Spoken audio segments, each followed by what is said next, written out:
കൂട്ടുകാരെ, എല്ലാവർക്കും നിജോസ് വേൾഡിൻ്റെ പുതിയൊരു വീഡിയോയിലേക്ക് സ്വാഗതം. എല്ലാവരും സുഖമായിട്ടിരിക്കുന്നെന്ന് വിശ്വസിക്കുന്നു. ഞങ്ങളിവിടെ സുഖമായിട്ടിരിക്കുകയാണ്. അപ്പോൾ എല്ലാവരും സന്തോഷത്തോടെയും ആരോഗ്യത്തോടെയും ഒക്കെ ഇരിക്കുക കേട്ടോ. 2024 പ്രഗ്നൻസി കിട്ടാൻ വേണ്ടിയിട്ട് നിങ്ങൾ ഫോളോ ചെയ്യേണ്ട ഒരു 5 കാര്യങ്ങളെ പറ്റിയിട്ടാണ് ഇന്നത്തെ വീഡിയോയിൽ സംസാരിക്കുന്നത് കേട്ടോ. 2023 നമ്മൾ ഇതുപോലൊരു വീഡിയോ ചെയ്തിട്ടുണ്ടായിരുന്നു. അപ്പോൾ എൻ്റെ കൂടെ സ്ട്രോങ് ആയിട്ടൊരു ഡിസിഷൻ എടുത്ത് മുൻപോട്ടേക്ക് പോകുന്ന കുറച്ച് ആളുകൾ ഉണ്ടായിരുന്നു. അതിൽ മെജോറിറ്റി ആളുകളും ഇത്തവണ പ്രഗ്നൻ്റ് ആയിട്ടുണ്ടായിരുന്നു കേട്ടോ. അപ്പോൾ നിങ്ങളും ഈ ഒരു ഡിസിഷൻ പ്രോപ്പറായിട്ട് എടുക്കുക. എന്തൊക്കെ ഭാഗങ്ങളിൽ എന്തൊക്കെ കാര്യങ്ങളിലാണ് എനിക്ക് തെറ്റ് പറ്റിയതെന്ന് മനസ്സിലാക്കുക. അത് റെക്ടിഫൈ ചെയ്ത് മുൻപോട്ടേക്ക് പോകാനായിട്ടും നിങ്ങൾ ശ്രദ്ധിക്കുക കേട്ടോ. അപ്പോൾ നമുക്ക് വീഡിയോ സ്റ്റാർട്ട് ചെയ്യാം. 2024 നല്ലൊരു ബിഗിനിങ് ആവാൻ വേണ്ടിയിട്ട് നമുക്ക് എല്ലാവർക്കും ശ്രദ്ധിക്കാം കേട്ടോ. അതിന് ഏറ്റവും ആദ്യം വേണ്ടത് നിങ്ങളുടെ ചിരിച്ച ഒരു മുഖമാണ്.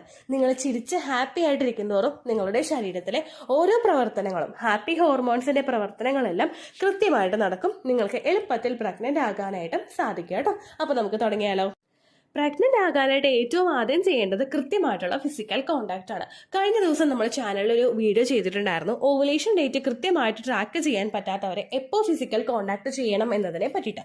അതായത് ഇറഗുലർ പീരീഡ്സ് ആണ് നിങ്ങൾക്കെങ്കിൽ പീരീഡ്സ് ആയതിന്റെ ഒരു 10th ഡേ മുതൽ അടുത്ത പീരീഡ്സ് നിങ്ങൾ എപ്പോഴാണ് എക്സ്പെക്ട് ചെയ്യുന്നത് അതിന്റെ ഒരു 10th ഡേ മുൻപ് വരെ കോണ്ടാക്ട് ചെയ്യാനായിട്ട് പറഞ്ഞിട്ടുണ്ടായിരുന്നു കേട്ടോ. അത് ഫോളോ ചെയ്യുന്നവർക്ക് അത് ഫോളോ ചെയ്യാം. അതിന് താഴെ എനിക്കൊരു കമന്റ് വന്നിട്ടുണ്ടായിരുന്നു, ചേച്ചി ഞാനും ഹസ്ബൻഡും തമ്മിൽ ഭയങ്കര സ്നേഹത്തിലാണ്, പക്ഷെ ഇങ്ങനെ ചെയ്യാൻ പറഞ്ഞിട്ട് ഹസ്ബൻഡിന് താല്പര്യമില്ല, എനിക്കാണെങ്കിലും അങ്ങനെ എല്ലാ ദിവസവും ചെയ്യാനായിട്ട് താല്പര്യമില്ല, അപ്പൊ എന്താണ് ചെയ്യേണ്ടതെന്ന് ചോദിച്ചവരുണ്ടായിരുന്നു കേട്ടോ. അങ്ങനെ വരുമ്പോഴേക്കും നിങ്ങളൊരു കാര്യം ശ്രദ്ധിക്കുക. നിങ്ങളുടെ ഹസ്ബൻഡിന്റെ സെമൻ അനാലിസിസ് ചെയ്തിട്ടുണ്ടെങ്കിൽ അദ്ദേഹത്തിന്റെ ഹെൽത്തി ആയിട്ടുള്ള ഒരു സെമൻ ആണെങ്കിൽ കുറഞ്ഞത് 5 ദിവസമെങ്കിലും നിങ്ങളുടെ ശരീരത്തിൽ അത് നിൽക്കും. അതുകൊണ്ട് തന്നെ ഓവുലേഷൻ നടക്കുന്ന ആ ഒരു ടൈം പീരീഡിന് മുൻപ് മുതൽ തന്നെ ഒരു ദിവസം കഴിഞ്ഞിട്ട് 2 ദിവസത്തിന് ശേഷമോ അല്ലെങ്കിൽ 3 ദിവസത്തിന് ശേഷമോ നിങ്ങൾ ഫിസിക്കൽ കോണ്ടാക്ട് ചെയ്യുക. പക്ഷേ മാക്സിമം ഓവുലേഷൻ നടക്കുന്ന ദിവസങ്ങളിൽ ഓൾട്ടർനേറ്റീവ്ലി, അതായത് ഒന്നിടവിട്ട ദിവസങ്ങളിൽ നിങ്ങൾ ഫിസിക്കൽ കോണ്ടാക്ട് ചെയ്യുക. അതിനേക്കാളും കൂടുതൽ നമുക്ക് കോംപ്രമൈസ് ചെയ്യാനായിട്ട് സാധിക്കില്ല. കാരണം ഫിസിക്കൽ കോണ്ടാക്ട് ചെയ്താലേ നമുക്ക് പ്രഗ്നൻസി നാച്ചുറലി കിട്ടുകയുള്ളൂ. അല്ലാത്തവർക്ക് നമുക്ക് ചെയ്യാൻ കഴിയുന്ന കാര്യങ്ങളാണ് IVF പോലുള്ള കാര്യങ്ങൾ കേട്ടോ. അപ്പോൾ കൃത്യമായിട്ട് ഫിസിക്കൽ കോണ്ടാക്ട് ചെയ്യുക. അത് നിങ്ങളുടെ ഓവുലേഷൻ ഡേറ്റ് കണ്ടുപിടിച്ച് ചെയ്യാൻ സാധിക്കുന്നില്ലെങ്കിൽ പ്രോപ്പറായിട്ട് പീരീഡ്സ് കഴിഞ്ഞതിന് ശേഷം മുതൽ നിങ്ങൾ ചെയ്യുക കേട്ടോ.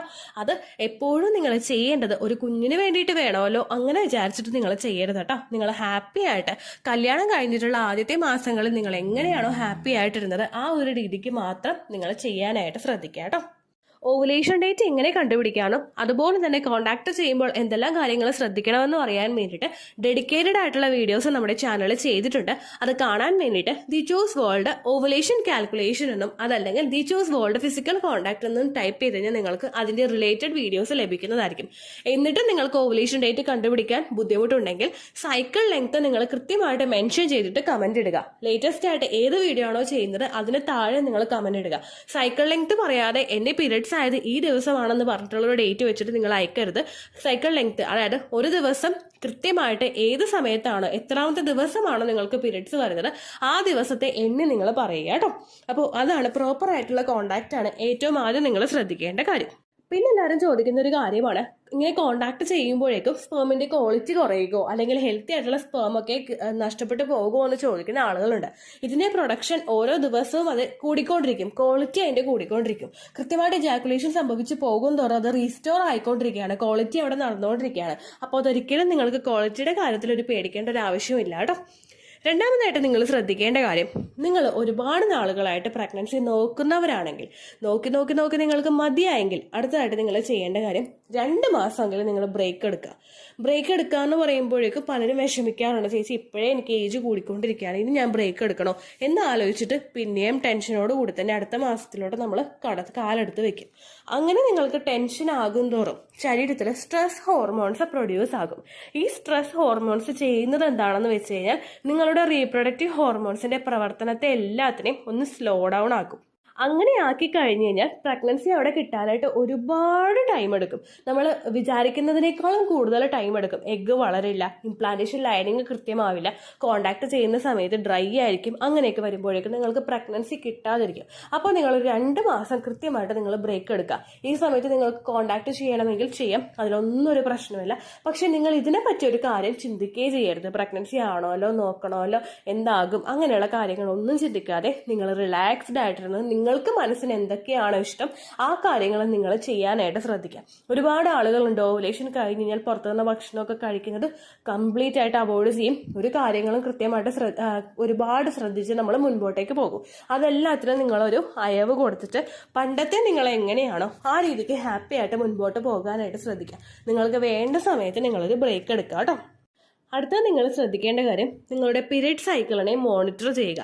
ഈ പീരിയഡ് സൈക്കിളാണ് നിങ്ങളുടെ ഫെർട്ടിലിറ്റിയുടെ ഒരു കീ എന്ന് പറയുന്നത്. ഇതിൽ എന്തെങ്കിലും ഒരു പ്രശ്നം ഉണ്ടായി കഴിഞ്ഞു കഴിഞ്ഞാൽ അത് നിങ്ങളുടെ ഫെർട്ടിലിറ്റി അല്ലെങ്കിൽ നിങ്ങളൊരു അമ്മയാകാനായിട്ടുള്ള സാധ്യതയെ അഫക്റ്റ് ചെയ്യും. നമുക്ക് കൃത്യമായിട്ടുള്ള ബ്ലീഡിംഗ് ആണോ വരുന്നത്, എത്ര ദിവസം കൂടുമ്പോഴാണ് ബ്ലീഡിംഗ് വരുന്നത്, അത് ഇറഗുലർ ബ്ലീഡിംഗ് ആണോ, അങ്ങനെയുള്ള കാര്യങ്ങളൊക്കെ നിങ്ങൾ മോണിറ്റർ ചെയ്യുക. എത്രത്തോളം ബ്ലീഡിംഗ് ഉണ്ടാവുന്നുണ്ട്, ഇടയ്ക്കിടയ്ക്ക് ബ്ലീഡിംഗ് ഉണ്ടാവുന്നുണ്ടോ, അങ്ങനെയുള്ള കാര്യങ്ങളൊക്കെ കൃത്യമായി ശ്രദ്ധിച്ചു കഴിഞ്ഞാൽ നിങ്ങൾക്ക് എന്തെങ്കിലും പ്രശ്നമുണ്ടെങ്കിൽ അത് വ്യക്തമായിട്ട് മനസ്സിലാക്കാനായിട്ട് നിങ്ങൾക്ക് സാധിക്കും. 21 ദിവസത്തിനേക്കാളും കുറവും 35 ദിവസത്തിനേക്കാളും കൂടുതലും മെൻസ്ട്രൽ സൈക്കിൾ പോകുന്നുണ്ടെങ്കിൽ, അതുപോലെ തന്നെ ഒരു മാസത്തിൽ 28, ഒരു മാസം 35, പിന്നെ 30, അങ്ങനെ വ്യക്തമല്ലാത്ത രീതിക്ക് നിങ്ങൾക്ക് സൈക്കിൾ പോകുന്നുണ്ടെങ്കിൽ അതും ഒരു റെഗുലർ പീരിയഡ്സിന്റെ ലക്ഷണമാണ്. അങ്ങനെ പോകുന്നവരും കൃത്യമായിട്ട് ഒരു ഡോക്ടറെ സമീപിച്ച് ട്രീറ്റ്മെന്റ് എടുക്കുക. എന്തുകൊണ്ടാണ് പീരിയഡ്സ് ഇറഗുലർ ആയി പോകുന്നതെന്ന് ഫസ്റ്റ് തന്നെ കണ്ടുപിടിച്ചു കഴിഞ്ഞാൽ പിന്നീട് അങ്ങോട്ടേക്ക് നിങ്ങൾക്ക് ഹെൽത്തി ആയിട്ട് പ്രഗ്നൻസി ട്രൈ ചെയ്യുന്നതിന് പ്രശ്നമൊന്നും ഉണ്ടാവില്ല കേട്ടോ. ആ കാര്യം കൂടെ നിങ്ങൾ ശ്രദ്ധിക്കാം. നാലാമതായിട്ട് നിങ്ങൾ ചെയ്യേണ്ട കാര്യങ്ങൾ ഹെൽത്തി ആയിട്ടുള്ള ഭക്ഷണങ്ങൾ കഴിക്കുക.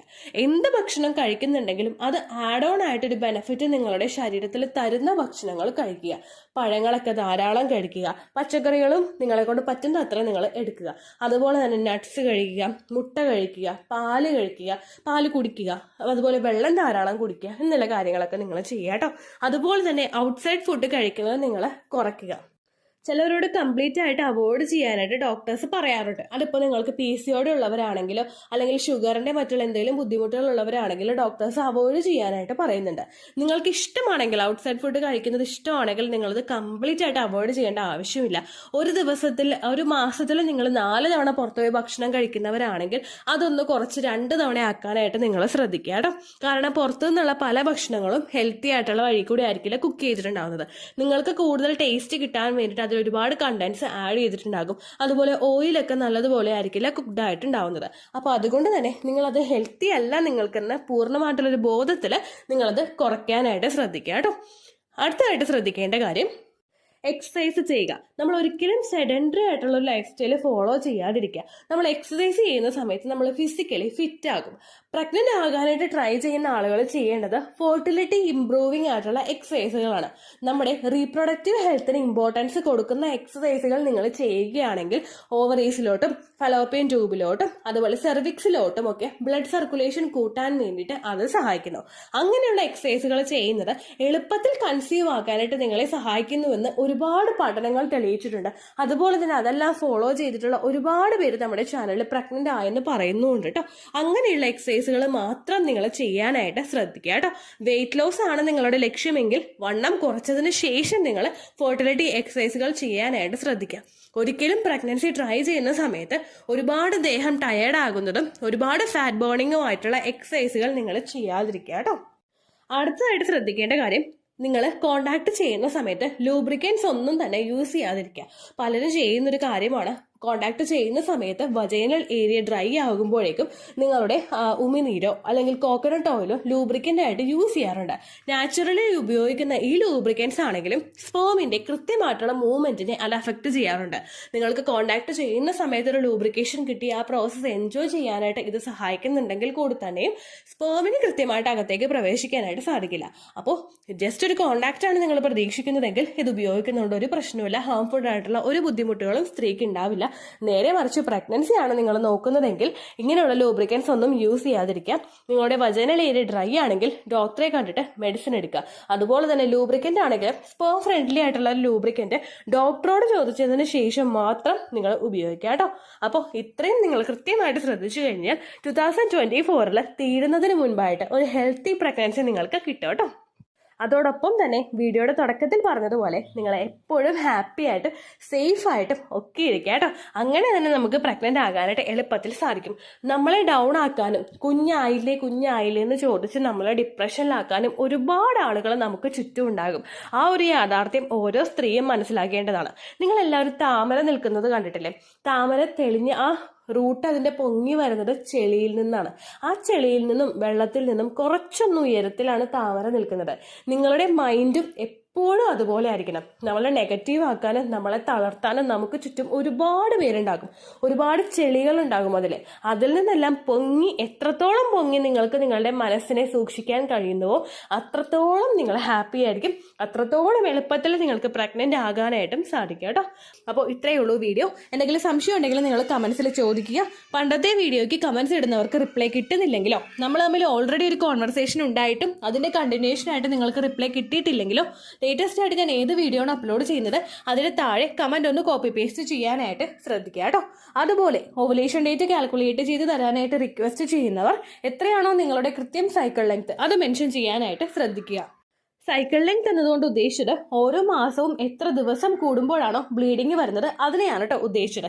അതായത് ജനുവരിയിൽ നിങ്ങൾക്ക് ഒരു 1-ാം തീയതിയാണ് ബ്ലീഡിങ് വന്നതെങ്കിൽ, ഫെബ്രുവരിയിൽ നിങ്ങൾക്ക് 2-ാം തീയതിയാണ് ബ്ലീഡിങ് വരുന്നതെങ്കിൽ, ജനുവരി 1-നെ ഡേ 1 ആയിട്ടെടുത്ത് ഫെബ്രുവരി 2 വരെ എത്ര ദിവസമുണ്ടോ അത് എണ്ണി പറയുന്നതാണ് സൈക്കിൾ ലെങ്ത് എന്നതുകൊണ്ട് ഉദ്ദേശിച്ചത് കേട്ടോ. ബ്ലീഡിങ് തടന്ന ദിവസം നിങ്ങൾ എടുത്താൽ മതിയാകും. സ്പോട്ടിങ് നടന്ന ദിവസം, അതായത് ചെറുതായിട്ടുള്ള ബ്രൗൺ ഡിസ്ചാർജോ ബ്രൗൺ കളറുള്ള സ്പോട്ടിങ്ങോ വന്ന ദിവസം നിങ്ങൾ എടുക്കേണ്ട ആവശ്യം ഇല്ല കേട്ടോ. അപ്പോൾ ഇതുപോലെ തന്നെ നിങ്ങൾ ശ്രദ്ധിക്കുക. സൈക്കിൾ ലെങ്ത് ചോദിക്കുന്ന സമയത്ത് എന്നാണോ ഡേറ്റ് അത് നിങ്ങൾ മെൻഷൻ ചെയ്യാതിരിക്കുക. അതായത് ചില ആളുകൾ ജനുവരി 16, ഫെബ്രുവരി 14 അങ്ങനെ പറയും. അങ്ങനെ പറഞ്ഞുകൊണ്ട് കാര്യമില്ല കേട്ടോ.